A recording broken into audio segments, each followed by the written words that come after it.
What is going on, guys, and welcome to this quick video here with yours truly CST Gaming and all things Microsoft Flight Simulator. For those of you that don't know, Sim Update 2 is finally out, and there's a couple of things that I wanted to share with you all regarding this update. And finally, I'm going to give you my opinion on whether or not it is time to make a swap. Meaning, should I move on over to Microsoft Flight Simulator 2024? If you like what you see, please check out our channel sponsors and partners linked in the description down below. By doing so, you will let me continue to provide videos like this in the future. You may also find unique discount codes from some of our sponsors for a small savings. If you're new to the channel, please consider subscribing, turn on notifications to get warned on future streams and videos like this.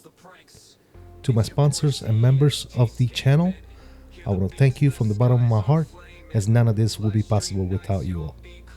I salute you.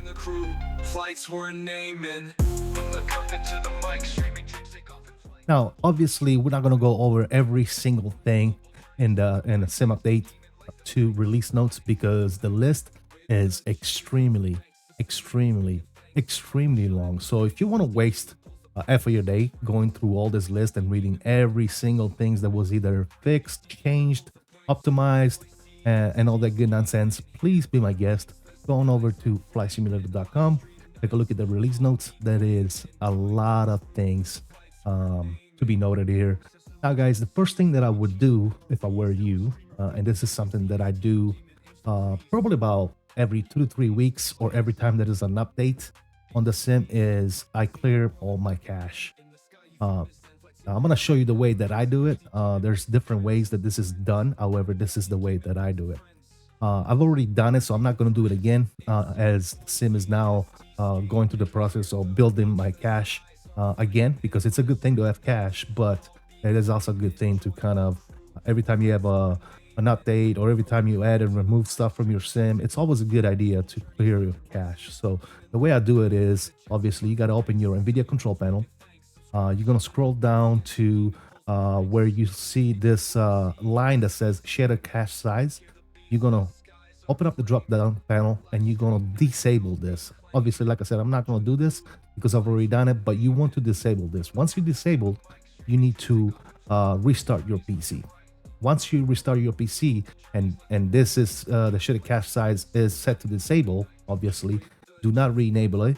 Open up your file explorer, and then you're going to navigate to C drive. This is for Steam version, of course. I'm not talking about the Microsoft Store version. I don't know where all this stuff is in the Microsoft version, but you can do a quick Google search or YouTube or whatnot to find out exactly the same process how to do this on a store, Xbox Store, whatever it's called, the store version. But this is for the Steam version. You're going to navigate to your local disk C. You're going to go to user, obviously yourself, app data, and then you're going to have two folders here. You're going to have local and local low.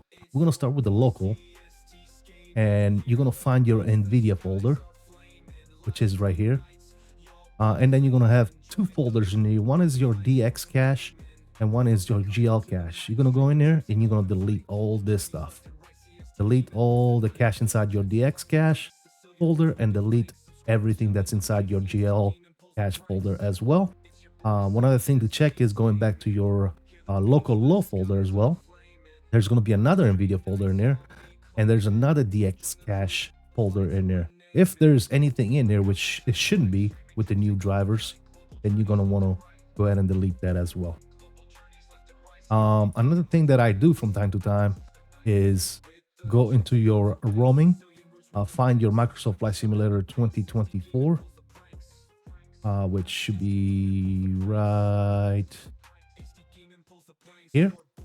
I usually go into my scenery indexes right here, and I clear these out as well from time to time, and just let the cache scenery indexes rebuild once in a while. Like I said, I do this every 2 to 3 weeks just to get the sim to maximize performance and run a lot smoother, if you know what I mean. Now, one of the main things to take away from Sim Update 2 is that it's stated from Microsoft themselves that if you're a Windows PC Steam user, Nvidia has released their latest GeForce game drivers, which are the 576.40, and we recommend all Nvidia GPU owners update to the latest driver version. Now, if they're saying this, there's a reason. Obviously, the reason being is that Microsoft, Asobo, and Nvidia have been working together to maximize performance Microsoft Flight Simulator with this latest version of Nvidia drivers. So I strongly suggest that you update to the latest Nvidia's driver, again, the 576.40 version. All you gotta do is simply open up your Nvidia control panel, or I'm sorry, your Nvidia app, and you're gonna go to drivers, and you're gonna obviously I'm up to date now, but as you can see, I'm on 57640, which was released on May 12 of 2025. You're gonna want to update the drivers, and you do want to do a clean install of the drivers. You want to remove old drivers and install new drivers. After you do this, you're gonna want to open up your DLSS Swapper. So I have it installed, obviously. We're gonna go ahead and open up, and I'll show you exactly what needs to be done with that. Once you open up your DLSS Swapper, so from time to time, when you do an update on your drivers, basically what happens is the system gets reverted back to older DLSS version. So in our case, we're going to talk about 2024. You're going to go, you're going to click on 2024, and obviously you're going to have DLSS frame generations, and now we have the new FSR 3.1 DirectX 12. We're going to talk about this FSR 3.1 a little more once we go in the game and shows you, and I'll show you where all the settings are, because this is very, very important right here. FSR 3.1 is very beneficial, especially if you don't have a 40 or 50 series GPU. For those of you that have a 30 series GPU, FSR 3.1 is going to be very, very crucial. So stick around if you want to find out more about that. But what you want to do with this is obviously click on your DLSS spot, and you want to make sure you are in the most current version. In this case, it is version 310.2.1, and I am currently on 310.2.1. If it's not, obviously you want to click on this and click on swap. I'm not going to do it because obviously I'm already there. You're going to want to do the same thing with DLSS frame generation. You want to be on the most current version, and obviously you're going to want to do that with FSR 3.1 as well. Make sure you are in the most current version, which again I am. The original one, as you can see, was an older version. I am now on 101.41.3.14, which is the most current version of FSR right here, as you can see. Now you can do this for both 2024 and 2020 as well. Now let's say you go in there and you go to swap it, and your current version, the most current version, has a down arrow on the right side. That means that you need to download the most current version. All you gotta do is hit close on here. Over here, click the little library, and right here where it says DLSS, you're gonna see it. Like if you don't have a download, you're gonna see the little arrow on this side. All you gotta do is click on the little arrow, download it, then go back into the game section, click, and now it should be there for you to be able to swap it. Now after you do all this, obviously you're gonna want to open your Nvidia control panel, like I said, and obviously after rebooting the system and all that good stuff, you want to go ahead, and I'm assuming that you've already cleared all your cache and all that good stuff. You want to go over here where it says shaded cache size, and go ahead and turn this back up to unlimited. Hi fellas, here we are in the sim. Let's go into the settings section here to show you guys exactly what's going on here. As you see in the graphics tabs, now we have the option to change frame generation. Obviously I am running Nvidia DLSS because I have an Nvidia GPU. For those of you that have Nvidia GPUs, I highly recommend Nvidia DLSS. That's probably the best thing. Now, what's the difference between Nvidia DLSS, as we were talking about before, and FSR? You can take advantage of FSR. Let me go back here. AMD FSR, you can take advantage of this if you do not have a 40 or a 50 series GPU, because basically what this is frame generation, but it is not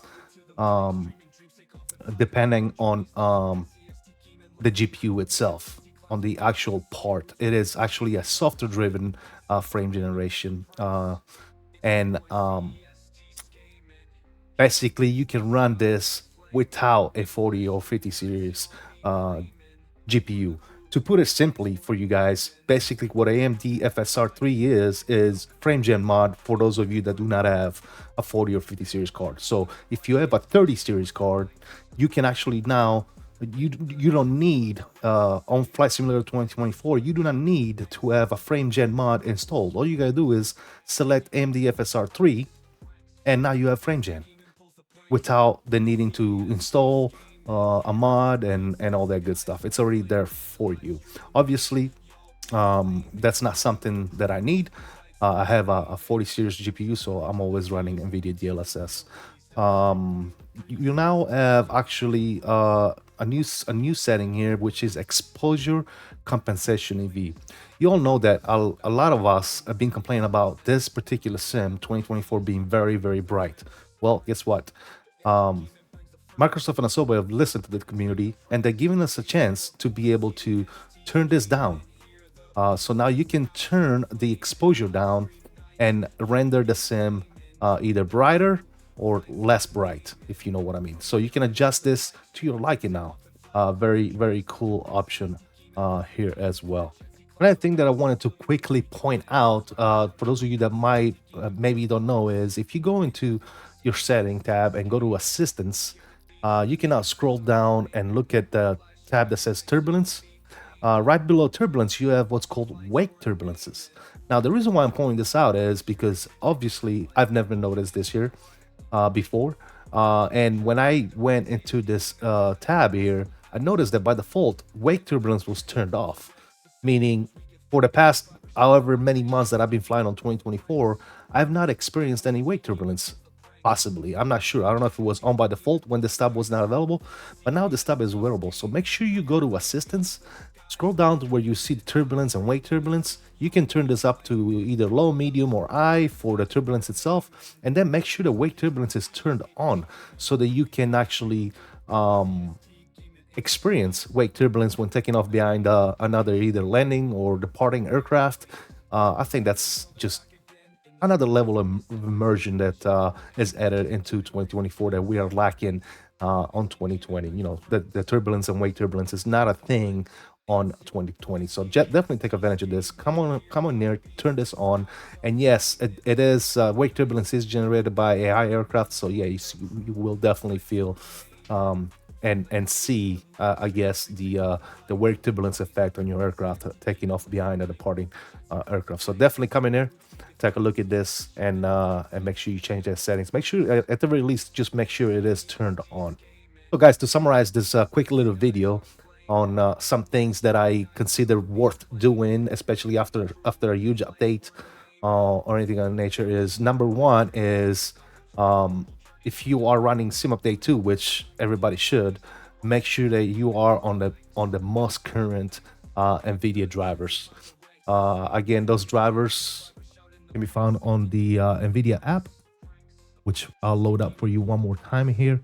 On the Nvidia app, you're going to want to make sure you go to the driver tab and you update to 576.40. All right, you want to be on your most current drivers. Once you update the drivers, or even before you update the drivers, you're going to want to make sure that you clear your cache. Again, you're going to want to open up your Nvidia control panel, turn shader cache size to off, and then restart the PC.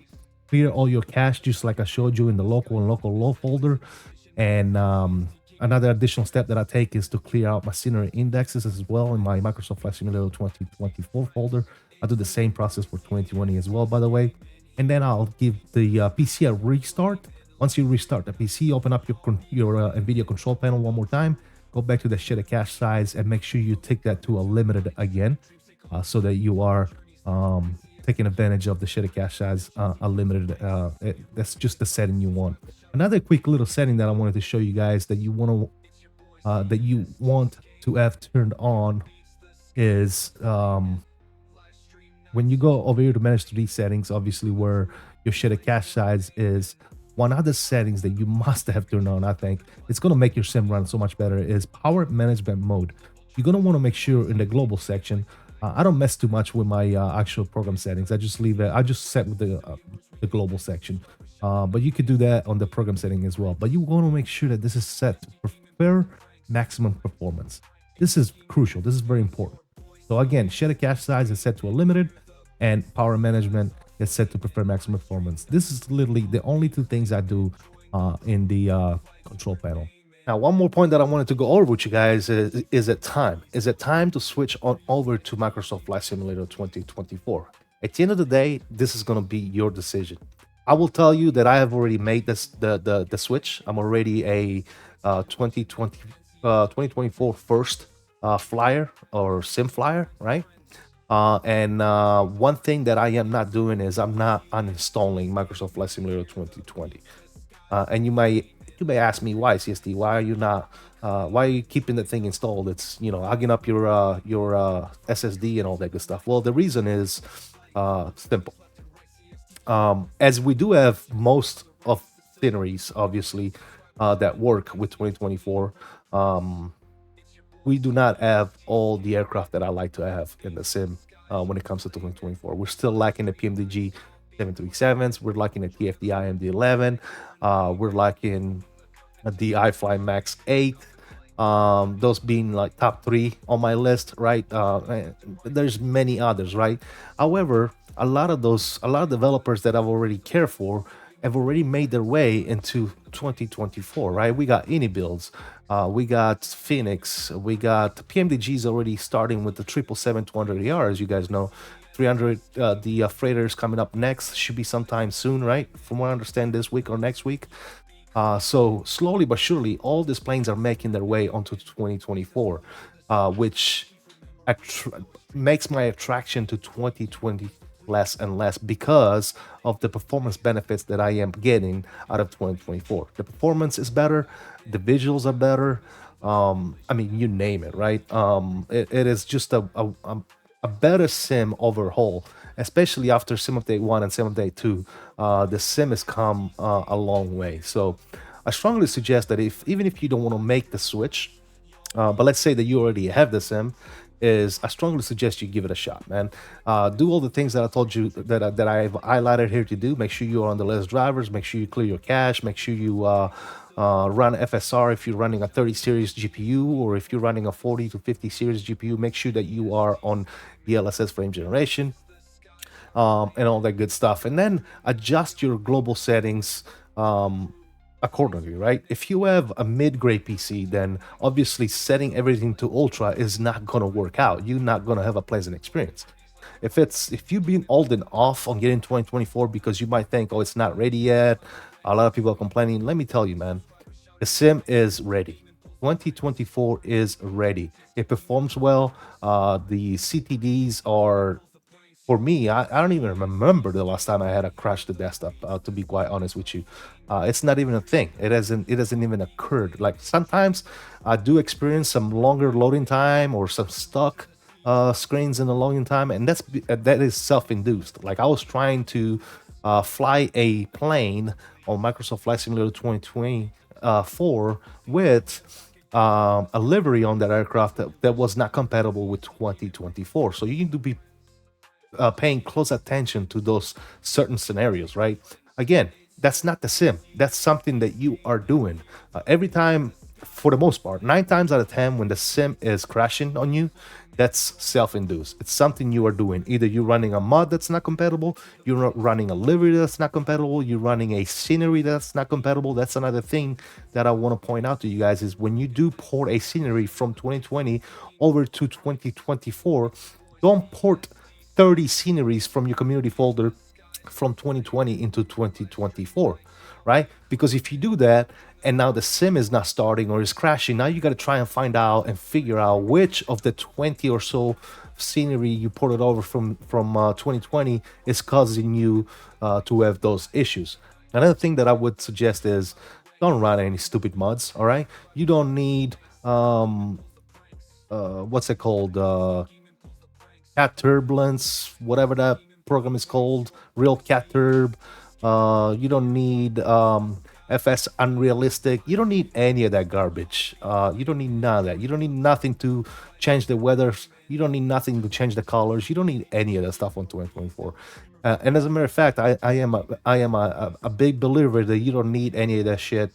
Excuse my French, on 2020 as well. The less external mods, the less external things you have running that affect the sim, the less chances of you having a CTD or issues or stuttering or lagging or any of that, all those things happening with the sim, right? A lot of times, like I said, when you have a CTD or lagging performance or anything of that nature, is due to the fact of something that you did, right? Either, like I said, a mod that you're running in the background, such as Real Cut Turd or FS Unrealistic, you know, any of those things can cause issues. Give it a shot, man. Let me know what you think in the comment section down below, man. Is it getting better? Is it still messed up? Are you still having issues? And like I said, you know, before you blame the simulator, make sure that you have looked at everything that you have done to kind of put those things aside and be like, okay, I didn't cause this crash. Something else is causing the crash. Because again, 9 times out of 10, it's probably you that are making that crash. As always, like I said, man, I love to hear you guys opinions in the comment section, and I always do my best to reply to every single comment. So if you enjoyed this video, please give it a like. If you're not a subscriber, consider subscribing. And as always, I salute you all. Please continue to stay safe, have fun, and as always, peace out.